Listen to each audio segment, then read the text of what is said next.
ہر آدمی، ہر مرد و زن اس غلط فہمی میں مبتلا ہے کہ مجھے نہیں مرنا، دوسروں کو مر جانا ہے۔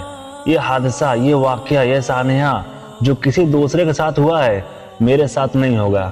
یہ ایک وہم ہے جو تقریباً ہر انسان میں پایا جاتا ہے۔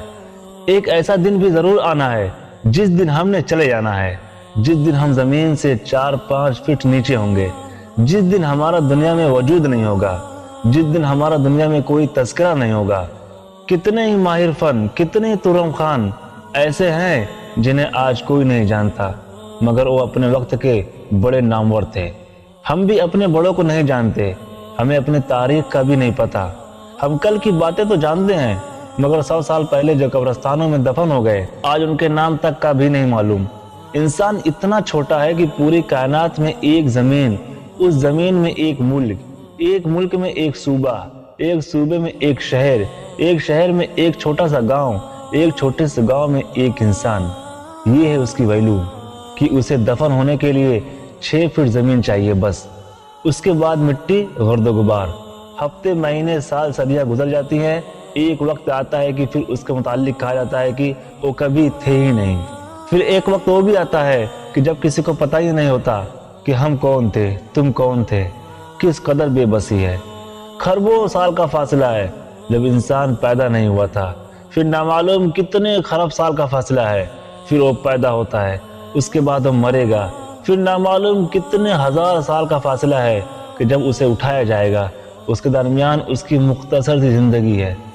اس مختصر سی زندگی میں ایک بچپن ہوتا ہے جس میں ہمارے کھیل ہوتے ہیں، جس میں کاغذ کی کشتی ہوتی ہے، جس میں گڑیا کی شادی ہے، جس میں ہم چھوٹی چھوٹی باتوں پر ناراض ہوتے ہیں، جس میں ہم چھوٹی چھوٹی چیزوں پر خوش ہوتے ہیں۔ ہمارے لیے ایک کینڈی بھی بہت ہوتی ہے۔ آخر کار ہم پڑھنے لگتے ہیں، پھر بڑے ہو جاتے ہیں، اور ساتھ ہی ہماری زندگی میں شعور آ جاتا ہے۔ جیسے ہی شعور آتا ہے، شعوری زندگی بھی شروع ہو جاتی ہے۔ شعور سے پہلے زندگی نہیں ہوتی، وہ تو ایک لا علمی ہوتی ہے، کیونکہ شعور نہیں ہوتا۔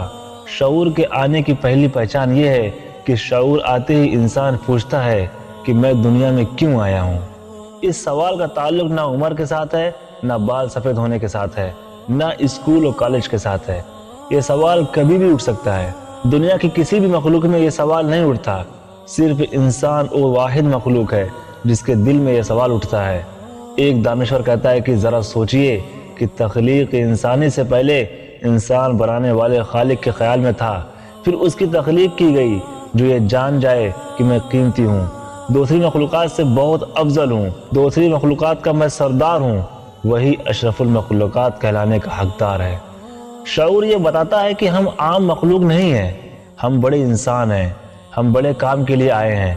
دنیا میں صرف پیدا ہو جانا اور مر جانا زندگی نہیں ہے۔ جب یہ بات حضرت علامہ اقبال رحمۃ اللہ علیہ کو سمجھ آئی تو فرماتے ہیں، تقدیر کے پابند ہے نباتات و جمادات، مومن فقط احکام الہی کا ہے پابند۔ تقدیر تو نباتات کے لیے ہے، انسان تو تقدیر لکھنے والا ہے۔ کائنات کے اس نظام میں اللہ تعالیٰ یہ نہیں دیکھتا کہ ہم غریب ہیں، کس کے بیٹے ہیں، کالے ہیں، گورے ہیں، ذات کیا ہے، برادری کیا ہے۔ وہ صرف ایک چیز دیکھتا ہے، جو دستک دے رہا ہے، جو کوشش کر رہا ہے، جو محنت کر رہا ہے، جو آنسو بہا رہا ہے، جو خون پسینہ ایک کر رہا ہے، اس کے لیے وہ حرکت میں آ جاتا ہے۔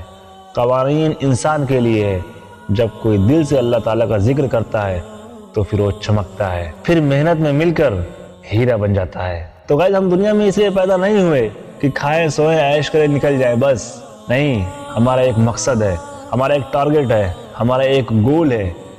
ہم اس کے لیے آئے ہیں۔ ہمیں خود کو پہچاننا ہوگا کہ ہم آخر دنیا میں آئے کیوں ہیں، ہمارا وجود کیوں بنایا گیا، ہمارا گول کیا ہے، ہمیں کس چیز کو حاصل کرنا ہے اور ہمیں کس چیز کو چھوڑنا ہے۔ ہمیں لائف میں آگے بڑھنا ہے تو ہمیں کیا کرنا چاہیے، اس چھوٹی سی زندگی کو ہم کیسے استعمال کریں۔ اس کے لیے آپ سوچیں، محنت کریں، آگے بڑھیں، اپنے لکش کو بنائیں، اپنے گول کو بنائیں، ایک اپنے اندر ایک تھاٹ پیدا کریں اور آگے بڑھیں، اپنا نام، اپنے خاندان کا نام، اپنے ماں باپ، اپنے پیرنٹس، اپنا ایک وجود بنائیں کہ ہاں میں کچھ ہوں، میں کچھ کر سکتا ہوں، میرا یہ وجود ہے۔ لوگ آپ کو آپ کے ایٹیٹیوڈ سے پہچانیں کہ تم کون ہو۔ تمہارا نام لیتے ہی لوگوں کے ذہن میں ایک تصویر بن جائے کہ ہاں تو فلاں ہے۔ اتنی محنت کرو، ریکارڈ توڑ محنت کرو، تب جا کر آپ ایک ہیرا بن کے نکلیں گے جو ساری دنیا کو روشن کر دے گا۔